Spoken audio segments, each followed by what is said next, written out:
So mapapalaban tayo ng rough road. Pero carry naman itong ating motor kasi ito ay, so dito pala masarap mag bike. Daan pala rito. Ayan, di na tayo magmabilis guys. Ito ang pinaka alternate route pag pupunta tayo ng Laurel, Batangas. Kaya lang medyo makitid pa yung kalsada. So hindi po ubrang 4 wheels, barangay road lang kasi to. Ayan, tingnan nyo sa gilid yung ating view. Ayan, sana nakikita nyo. Mali yung lagay natin ng ating camera, pero ayan, tingnan nyo. Actually dati ito ang pinagda-downhillan din ng bike. Ayan. So rough road section. At least nakadaan tayo sa may ibang road. Medyo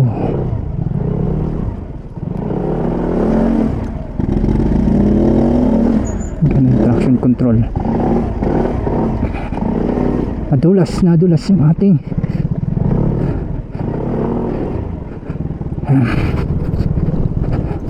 yan guys, medyo mahirap yung daan dito kasi umulan, pero at least nakapag-explore tayo. Sinugod natin itong daan. Ito yung tinuturo ng map, so tuntunin na lang din natin. Yan.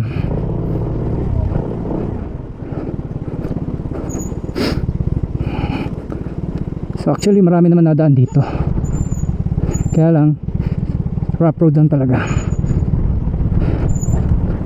Yan. Tapos may kapraso naman daan.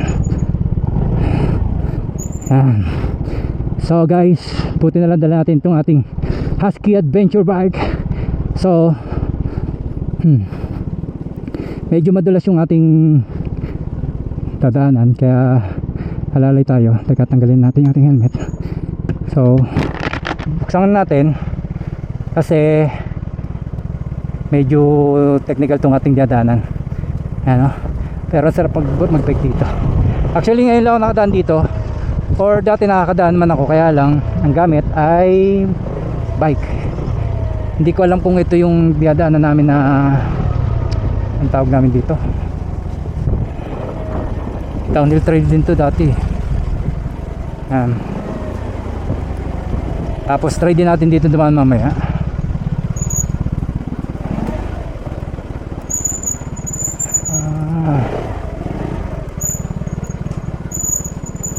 Ayan guys, makikita nyo yung mga dadaan natin. Solo tayo dito, so tayong jamming. Then medyo kailangan natin ng konting careful kasi ang daan ay totaling rough road. Actually hindi man rough road, meron naman sementado, kaya lang maraming mga madudulas. And then downhill tayo, downhill, kaya pitik-pitik lang tayo ng preno. Yun, tayo pwedeng pumigla kasi basa ang kalsada, pero okay naman siya. Takbo tayo muna ng 15 kasi hindi natin alam yung mga lusutan dito, and di ko sawlado rin kasi yung mga merong lumot na part. Yan. And guys, kita nyo yung din nating medyo magandang kaligtasan. Hindi natin mahawakan agad ang preno. So this is downhill section. Pero kung magda-downhill at nakabike, ang dami pang trail. Hindi po advisable na sobrang bilis at medyo madulas. Pero kung explore nyo lang at i-chill nyo lang din yung daan, pwede na to. Ayun, nasa likod natin medyo mabilis, so paunahin natin. Hindi tayo pwedeng magbilis-bilis dito kasi sila kasi saulado na nila yon.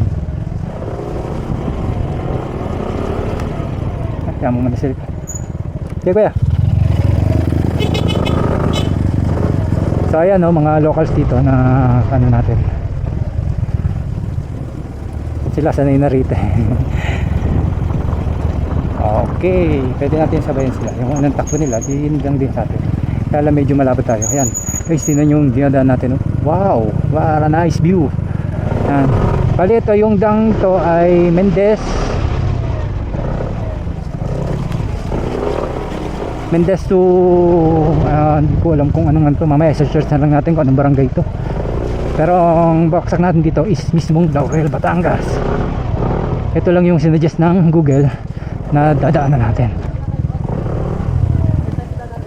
Oo. Masina lang po kayo kada kurbada. Busina na. Masikip po eh. Oo nga. Baka po makasalubong po kayo Ng motor din. Okay, sige. Sunod na lang ako sa iyo. Ayun, kailangan pala na nabusina tayo. Kasi baka biglang may kasalubong ng motor na umahon.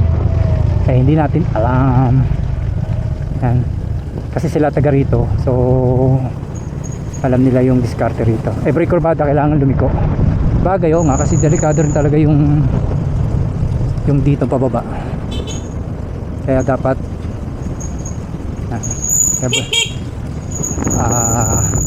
kaya sinuggest ni kuya na sila ang mga taga rito kasi. Thank you nga pala kuya, shout out kay kuya. Kailangan pala bubusina.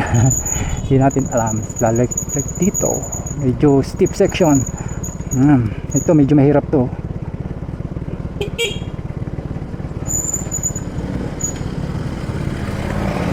Shout out kay kuya. Ito guys, medyo mahirap tong portion na to, kaya hindi tayo pwedeng bumigla lalo't yung gantong kalsada kasi may lumot, then medyo steep. Pagbalik natin dyan makikita nyo yung ganong katarik. Kaya suggest ko sa mga pupunta rito, medyo alalay lang din lalo't pababa kasi may tendency magsemplang, lalo't hindi nyo alam yung dadaanan kasi mayroong portion talagang madulas. Yan, lalo't katulad nito na halos talagang steep section tapos madulas, kaya sila nagbubusina at gawa ng hindi pwedeng bali first time natin dumaan dito and ganito palang katarik. Oh my gosh. Kaya kung ang preno nyo yung mahina-hina, wag na kayong dumaan dito. At sigurado may kalalagyan yung inyong brake. Ayan, at least nagana yung ating ABS. So ayan, medyo tuyo na rito. So first time natin dumaan dito and medyo makakatakot talaga. Kaya yung pinaunan tayo ni kuya dahil hindi tayo makapasok at masikip. Kailangan po kuya. Ingat po. Ngayon natin napasabak tong ating husky dito, lalo na sa steep curve and medyo madulas.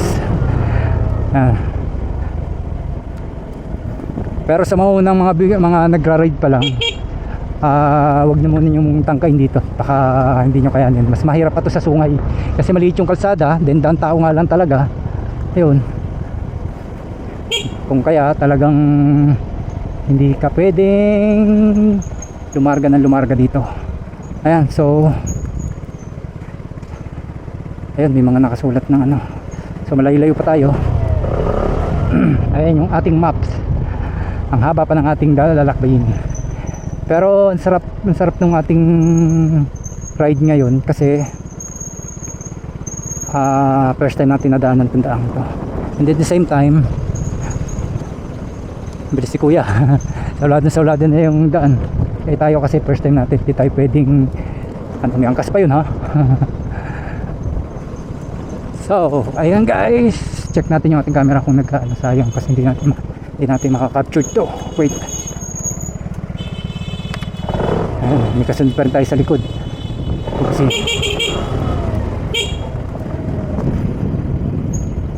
hindi kasi pwede siya magdoble kasi daang tao lang talaga to. Yan. Kasi dito, lalo dito magkamali ka, sigurado balengkong ka dyan. Yan. Kaya dapat talaga alalay, lalo't alalay sa preno sa harapan, pitik-pitik lang sa harapan kasi may ABS tayo. Wow, sobrang steep. Talagang steep na steep. Tayo pwedeng bumulusok kasi pag mulusok tayo dire-diretso tayo pababa. Ganang ABS sobrang tarik. So yun guys, nandiyan natin anong katarik yan.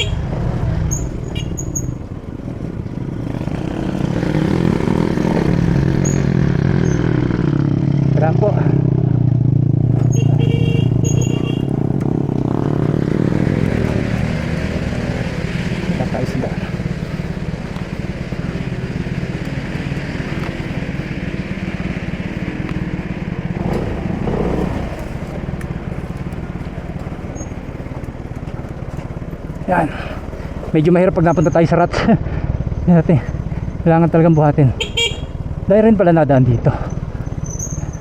So, kailangan nating... Kaya kuya, mahirap kaya tahon. Nga po. Tayo na mag-a-adjust kasi silang taga rito. Hindi tayo pwedeng ano. Yan, ito may tulay dito. Actually parang naibay ko na to dati. Ayan. So napadaan yung ating adventure bike dito, si Musky. Ang gandahan dito is bukid na bukid and gubat na gubat. Ganda ng mga mots, tabi-tabi po, kiraan lang po. Nadaan ako na nga dati to. Parang nababay kami. So ginawa na pala ng lokal na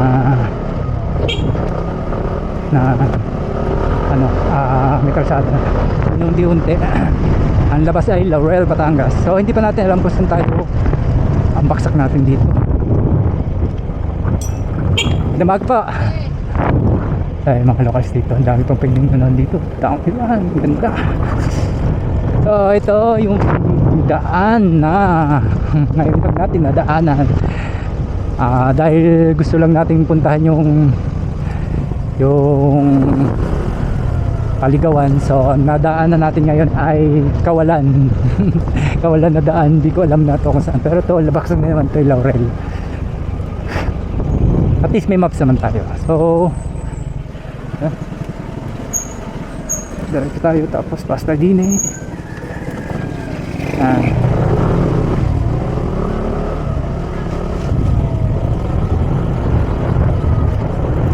First time ni ating adventure bike makadaan sa ganito. And then carry naman kasi naglusong lang naman tayo. Mamaya try natin ahon. Kung dyan pa tayo daan, pwede rin naman. Check din natin mamaya.